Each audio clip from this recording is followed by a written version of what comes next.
Quando tem um absurdo defendido por um grupo de pessoas nas redes sociais, você pode ficar atento que dá para descobrir que tem gente financiando e ganhando com isso. E o exemplo aqui, a gente fala de vários exemplos aqui, é do Neymar. Por que eu estou falando disso?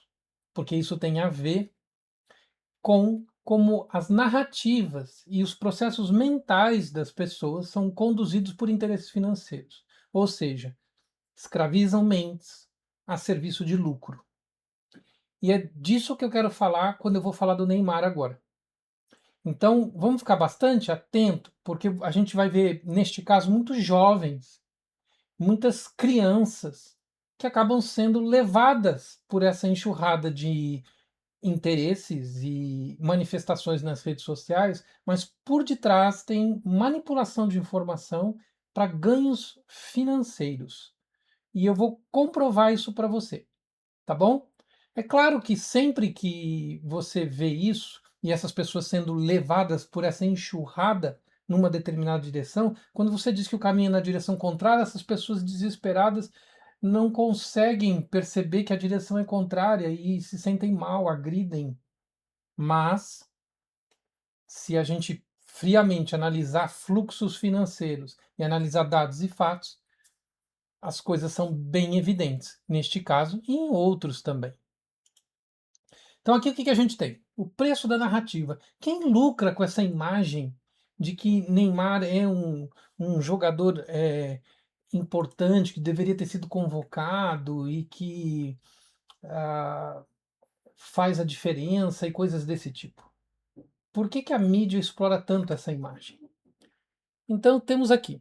Você já sentiu que criticar certos nomes custa caro, como se fosse atacado só para apontar o óbvio?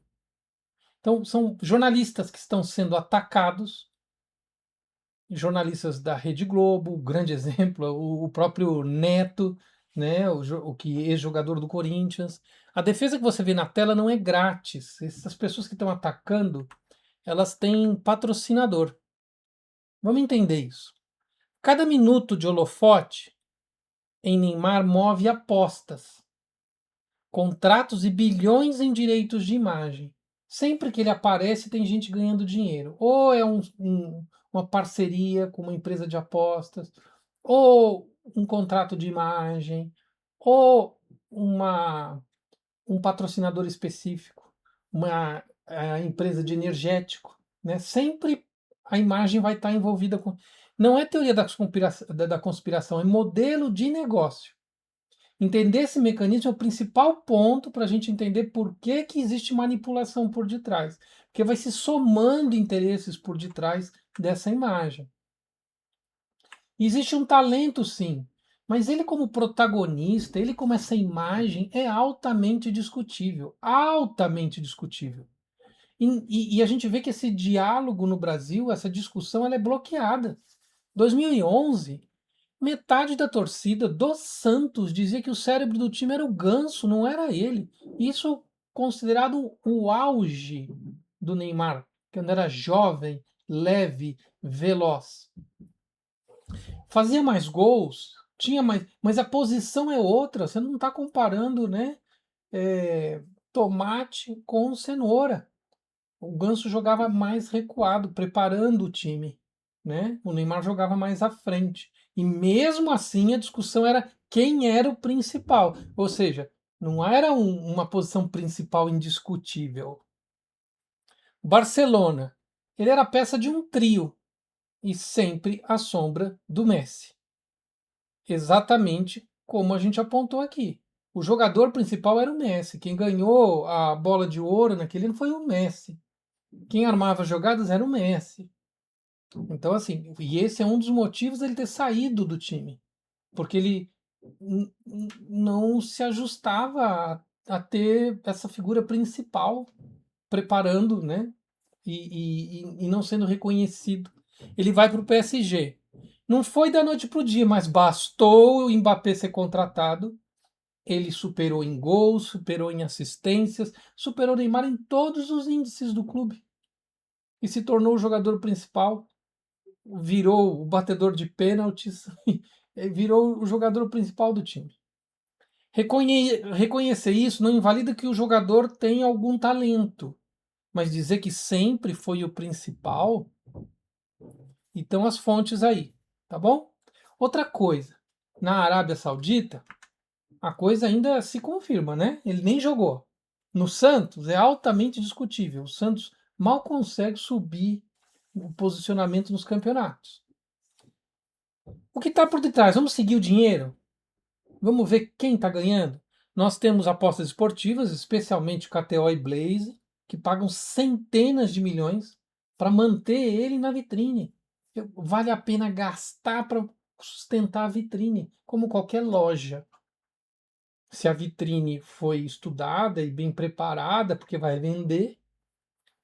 Existe o engajamento do Santos, né, que começou a ter mais interações a partir disso no time, que não reproduziu em nada no elenco, porque o que ele ganha do Santos é mais do que o que ele gera.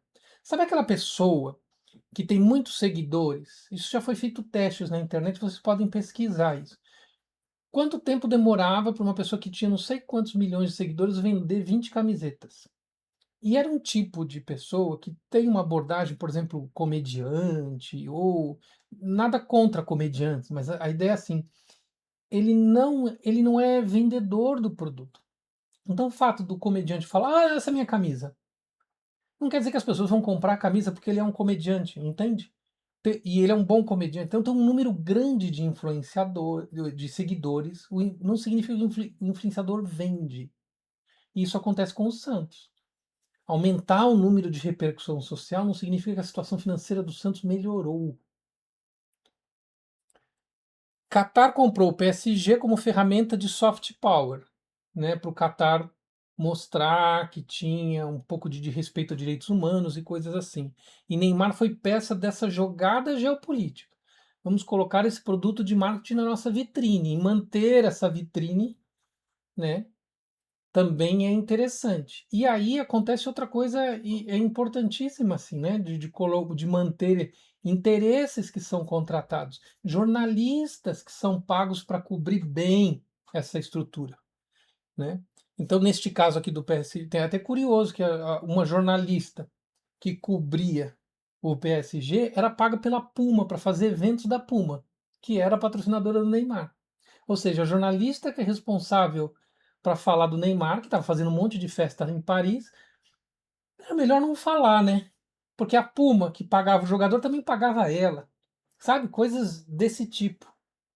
E direitos de TV, de seleção, o patrocínio da Nike, né, na CBF e outros interesses. Mas a Nike tem uma história polêmica, porque a Nike tinha um contrato exclusivo. E isso a gente vai ver. E ela resolve romper um contrato exclusivo com uma vitrine dessa. Por que será? Porque a Nike é tola. Se ela faz um contrato com a seleção brasileira, ela percebe que a coisa é bem complicada. Existe um interesse de que não se fale do jogador. E existe um cerco jurídico, financeiro por detrás disso. O UOL recebeu assédio judicial da parte da empresa, né, controlada pelo pai, por causa de uma reportagem que tentava relatar esses fatos, esses dados sobre a vida do jogador. O quanto ele tinha um histórico complicado e o quanto era verdadeiro esse histórico. Se coloca advogados, se coloca processo judicial, valores caros para calar essa informação. Padrão de processos, né? Vazamento do caso fiscal.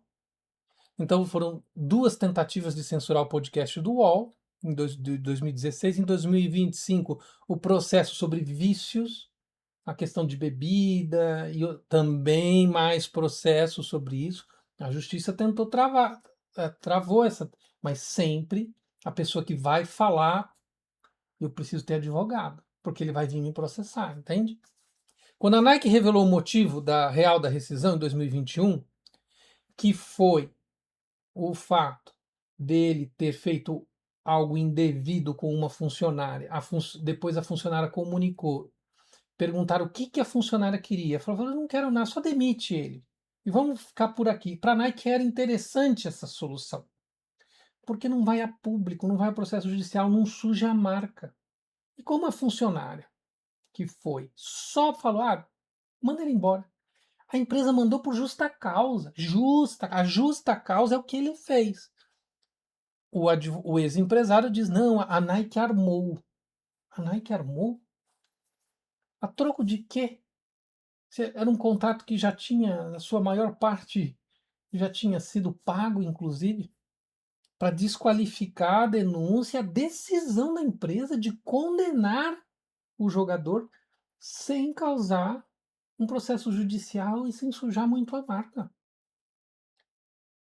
E aí nós temos, e isso bate um pouco com esse histórico de traição das companheiras, né? Que aí eu não vou falar aqui, mas que você pode pesquisar facilmente, que essa informação está no site de fofoca.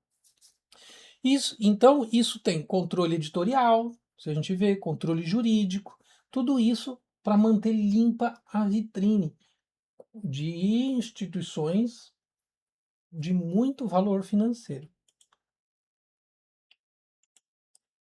Então, você, jovem, que a gente vê se defendendo, querendo dar uma imagem política para essa discussão, você tem que ver que você está sendo arrastado por interesses financeiros que nem são seus, com um marketing que nem é seu, que você nem está ganhando com isso, mas tem outras pessoas querendo que você continue defendendo esse jogador, defendendo essa pessoa.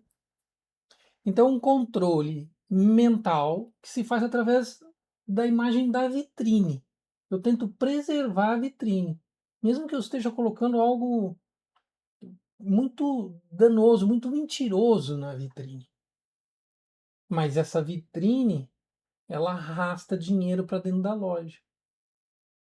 Então pergunte sempre, quem ganha dinheiro nesses processos? Cheque.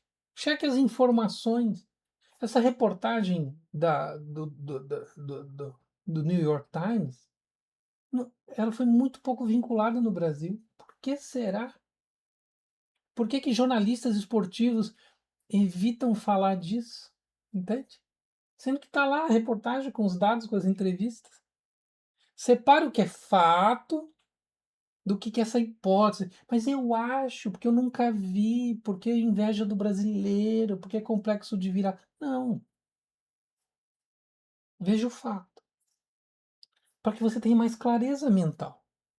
Critico com dado, não com a opinião daquele que grita, daquele que fala, do famosinho, né? E aí sim você vai ter o que a gente chama de liberdade de consciência, que é essa capacidade de ter uma mente livre para pensar, livre para refletir. Então veja de quem vem o ataque, veja de quem vem a defesa, a troco de quê, qual o argumento. Questione isso, essa narrativa perfeita demais. E os resultados são colhidos, né? A gente vê jogadores com 41 anos, jogadores com 39 inteiros dominando o jogo com o seu talento, preservando o talento, limpando, cuidando do talento. E alguém que esconde um problema com um vício, problema com jogos, problema com relacionamento familiar, tudo escondido, sem ser tratado, sem ser cuidado. Não que todos nós podemos ter esses problemas, mas seria melhor que nós cuidássemos, não tivéssemos estruturas financeiras escondendo isso para eu continuar com esses problemas. E então, aqui tem uma mensagem importante de nós buscarmos, podemos ter esses problemas, que nós busquemos cura e não estruturas que escondam nossos problemas, porque aí nós vamos ter mais malefício seguindo em frente, levando outras pessoas junto, né? Arrastando pessoas com pensamentos inadequados, ideias incorretas, vícios incorretos. Tá bom? Leva essa informação para outras pessoas, eu acho importante. Isso aqui, muita gente sendo enganada por essa história. E aí eu acho que você vai estar contribuindo com a vida dessas pessoas também. Grande abraço, até o próximo vídeo.